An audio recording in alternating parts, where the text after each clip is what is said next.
つるくんです。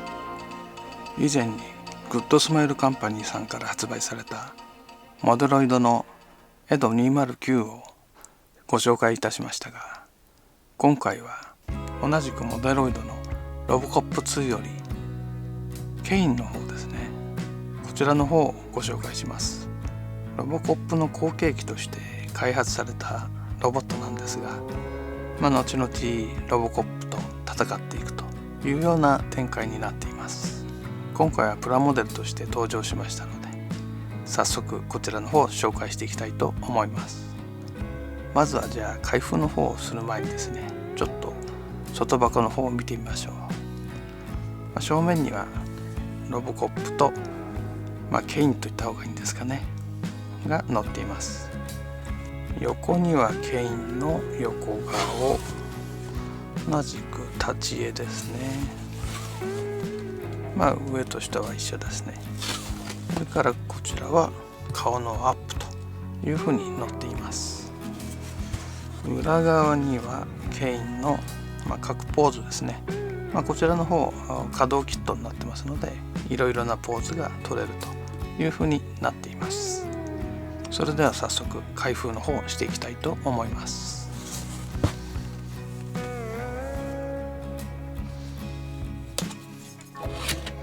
それではオー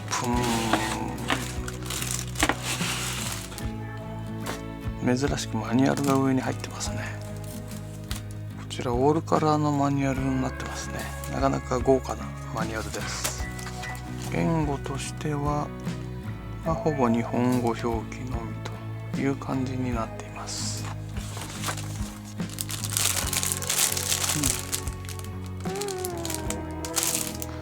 ちら内部メカですかね。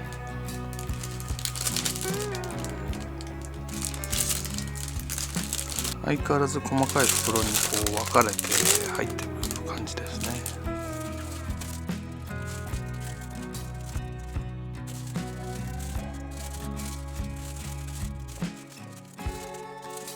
こちらは何だろう、ちょっと個別で金属を使ったようなパーツが含まれてますね。同じくバネが少し見えてる感じですね。関節部のおそらく部品だと思うんですが、少し強度を高めたような部品が入っているようです。あとはコード関係ですね。それからデカールは非常にシンプルですね。これが顔が割れて出てくるモニターのシールですね。3種類付属してるみたいです。それから映画見てて結構強調されてたのがこのアメリカの国旗ですね。これがちゃんとついてます。だいたいこんな感じですかね。開封は以上です。それではロボコップ2のケインの仮組みの方をしていきましょう。まずは頭部から。こちら頭部の方、仮組みしてみました。頭部の方は非常にシンプルな部品で構成されていまして、頭の部分ですね、それから後ろの部分、それから前の部分ですね、大まかにこの3つの部品から成り立っています。映画の中ではこの前の部分がパカッと割れてモニターが出てくるようなシーンがあります。それを再現できるということで、こちらのパーツの方が付属しています。モニター部分ですね、それから顔の前面が割れたようなパーツですね、こういったものがついてきます。こちらの方が取り外しすることが可能になってますので、こんな感じですね。こちらのモニターの部分をつける感じですね。こんな感じでモニター付きの顔が出てくると。ここに付属のシールを貼って、ケインの顔が表示されたりとかですね、いろんな表現ができるようになっています。なんとなくスター・ウォーズのボバフェットを連想するような顔になってますね。それから頭の方なんですが、根元にボールジョイントが仕込んでありますので、自由に顔を動かすことができるようになっています。以上が頭部です。ちらが胴体の方の仮組みになります。仮組みなんでデカール関係は貼ってないんですが、かなりボリュームのある胴体部分になっています。残念ながらこういったところのシリンダー関係はですね、稼働しません。例えば肩の前後動や上下動というのもできなくなっています。ただ一応こう回転することはできるようになってます。あとこういったマシンガン関係ですね。差し替え式でマシンガンの方を肩の上と肩の後ろというふうに装備することができます。実際にはこの部分がこう回転していくっていう設定なんでしょうね。残念ながら差し替え式になってます。あとは胴体の裏側ですね。裏側のところに中身の方がですね、かなりこう透けて見えてしまっていて、結構ガランドなところが見えてしまっているのがとても残念ですね。映画の中ではこの首の後ろからケインの脳みそですね、そういったものをこう引っ張り出すような、表現ありましたけど、残念ながらそういった部品もついてませんので、後ろから見た時のこのスカスカ感ですね、塞いだ方がいいかもしれません。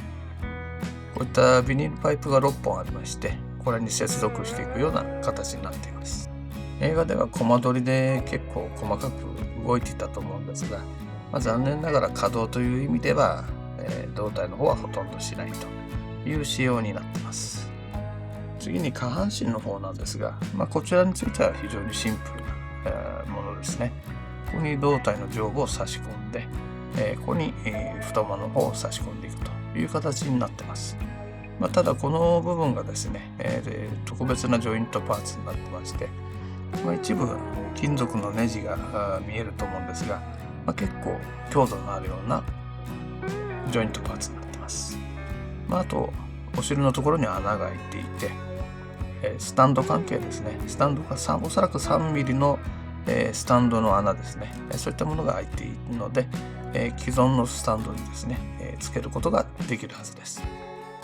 こちら右手部分になります。肩の部分がここになっていて、映画の中ではここにこうライトが仕込んであったと思います。ここにアメリカの国旗マークがついてたってやつですね。それから右手の特徴としてはこちらのクローですね。こちらの方がついています。残念ながらちょっとこう穴が結構開いていて、これは型抜きの関係の穴だと思うんですが、結構深めの穴が開いているのがちょっと残念ですね。こういったものをまた塞いでいくっていう作業が必要になってくるかもしれません。また稼働に関してはですね、この部分の上下動と、あとこの部分の前後動ですね。それからこの部分でも前後動ができます。で、この部分にひねりが入っていて、この部分に同じく前後動ですね。それから手首自体は回転が可能になっています。また爪の方もですね、こちらの爪とこちらの爪が独立して動くようになっていますが、この中間部分の関節ですね、こういったところの稼働はしないという感じですね。爪の根元だけ稼働するという仕様になっています。それの方にもチューブが付属していて、若干こう可動に沿って動くようになってるんですが、マニュアルだと5センチぐらいに切ってって書いてあるんですが、爪をちょっとこう伸ばしてしまうと外れちゃうんですね。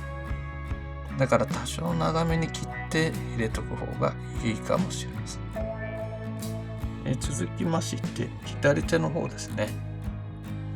これが結構大型の左手になってまして、一見してわかる通りガトリングですね。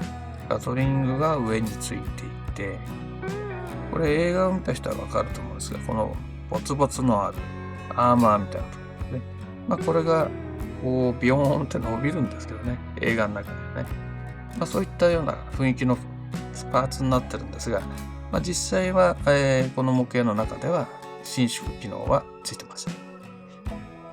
あと肩の可動に関しては、大体右と一緒なんですが、根元の部分ですね。あとはこちらのそうですね、ガトリングが結構邪魔していて、ここに関節があるんですが、アーマーとこのパイプの部分がぶつかってたりとかして、ほとんど前後動はできないイメージなので、またこのガトリングの玉の部分ですね。こういった部分が邪魔してるんで、肩から下はちょっと可動が難しいかなっていう仕様になってます。裏側には爪が実は隠されています。平が一を引き出しすることが可能で、この爪自体も独立して動くようにはなってるんですが、真ん中の部分と、あと両サイドですね。この中間部分は残念ながら稼働しませんので、根元の部分はこう動くような感じになるんですね。あとちょっと中身抜けちゃっててスカスカ感があるのが残念ですね。それでもこういった爪自体は一応起こして稼働するようにはなってます。あとこれはマガジン、ドラムマガジンですね。こういったものが裏側にくっついています。この部分にひねりができるような回転軸が設けられています。これが左手の方になります。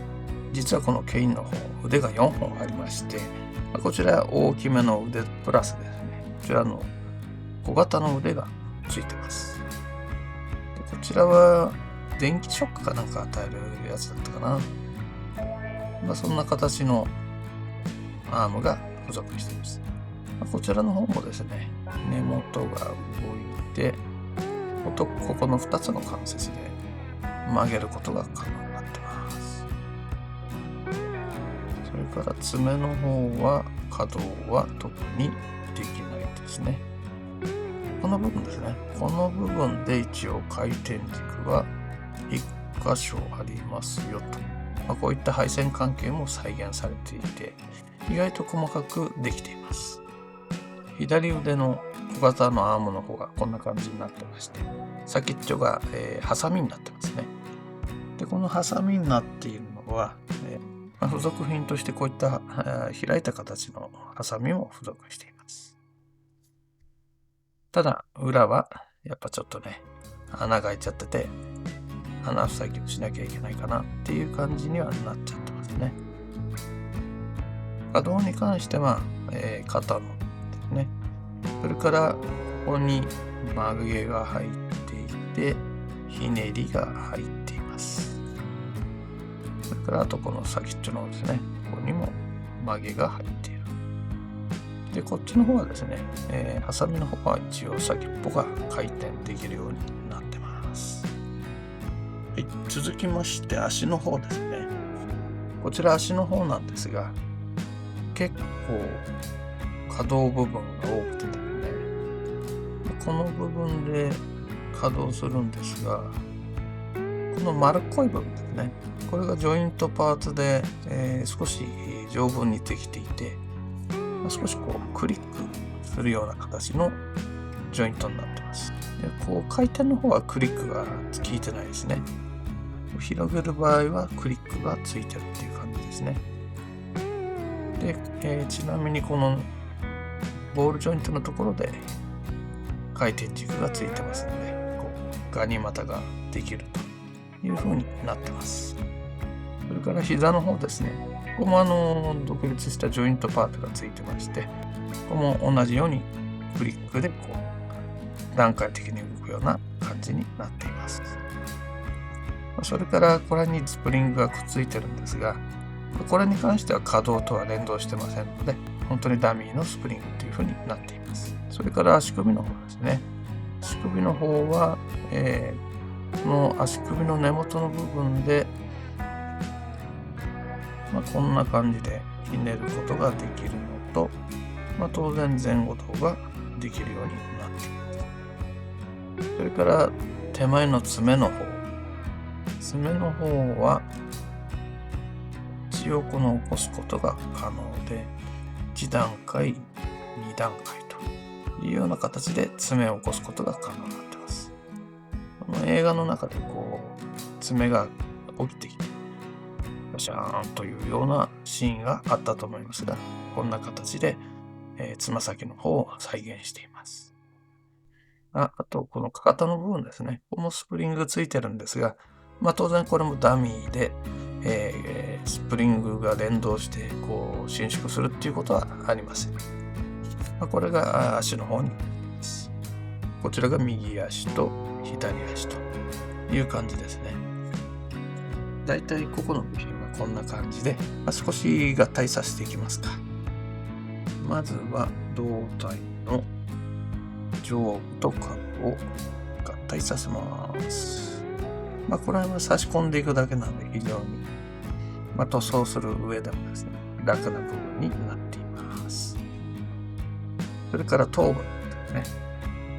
頭部の方はこの穴にですね、この頭部の、ジョイントを差し込んでいくという形になります。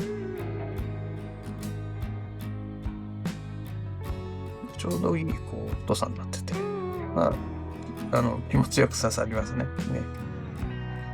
それから腕の方ですね。小腕というふうに刺していきます。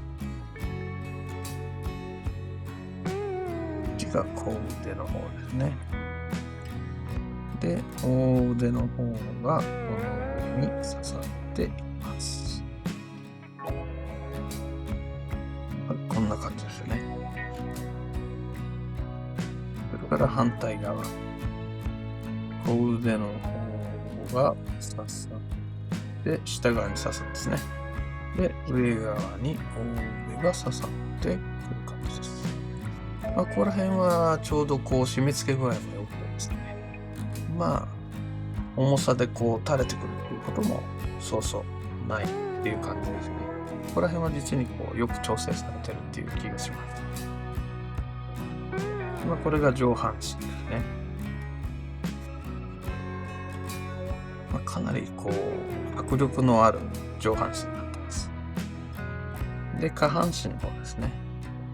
下半身の方はこのジョイントにですね、こちら太ももの穴をはめていくような形になっています。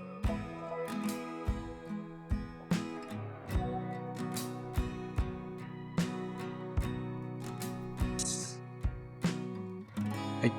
これで足の方が設置終わりました。足首の方がかなり曲がるんで、すごく大股開きをしてもね、設置性がいいっていう感じになってますね。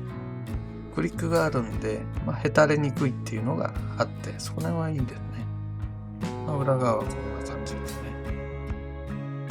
あと、色についてはですね、こういったちょっと黒めの銀と明るめの銀と、だいたい2色成形されています。で、マニュアルの塗装ガイドを見ると、シルバーに若干ガンメタル入れろみたいな、黒めにしろっていうような指示がしてあります。正直映画を見てもですね、全身シルバーにしか見えないんで、どうなのかなっていう気がしますが、そんな感じの塗装ガイドになってました。なかなか、あと全体的な可動についてはですね、さっき言った肩の可動ですね。それから小腕の可動。これも当然上下動ね、できますし、肩の方も上下動できます。ちょっとね、これがやってるうちに緩くなる可能性はありますね。それから足の方ですね。足の方も結構動くような形になってますので、いろんなポーズが取りやすくなってる気がします。いずれにしても、あんまり動かすとへたれて立たなくなるかもしれません。上半身が重たくて、下半身がちょっと華奢な印象があって、ちゃんと自立できるのかって話なんですが、今のところはですね、問題なく自立できてます。関節の強度的にもそこら辺はよく調整されてるのかなっていう気がします。あまりロボコップに比べるとロボコップ2って有名じゃないような気もしますが、このロボコップ2のケインに関しては、結構見かけた人多いんじゃないかなって思います。私もあんまり当時映画を見た時はかっこいいっていう感じではなかったんですが、こうやって改めて作ってみると非常にかっこよく見えてきますね。頭部の可動範囲は思ったより大きくて、上下ですね、それから左右なんですが、右方向はすごくよく曲がります。で、左方向はこの肩の部分に当たって、ちょっとここまである程度限定されるっていう感じですかね。こちらのマシンガンの方ですね。こちらの方はこっちの肩の上に乗せることができます。こんな感じですね。あと映画で印象的だったのがサーチライトですね。この頭部の両サイドと、あと胸の下ですね、この4箇所からサーチライトが照らされてたんですが、残念ながら今回のキットの中ではサーチライトは再現されていません。キットとしてはプロポーションもいいですし、可動範囲も必要最低限ではありますが、よく再現されていると思います。ちっちゃい方の腕は通常こんな形で折りたたまれているようですね。組んでみると意外と迫力のあるキットなので、ぜひ皆さんも手に入れてですね、組んでみてください。で、もう一つ以前鋼ワークスから出ているロボコップの方ですね。こちらのロボコップのフィギュアを持っている方はぜひですね、こちらの方も買っていただいて遊んでいただければと思います。エド209と同じようにですね、こういったマイナーなキットを出していただけたっていうのはとても嬉しいかなと思ってます。出来もいいですしね。では次回の動画でまたお会いいたしましょう。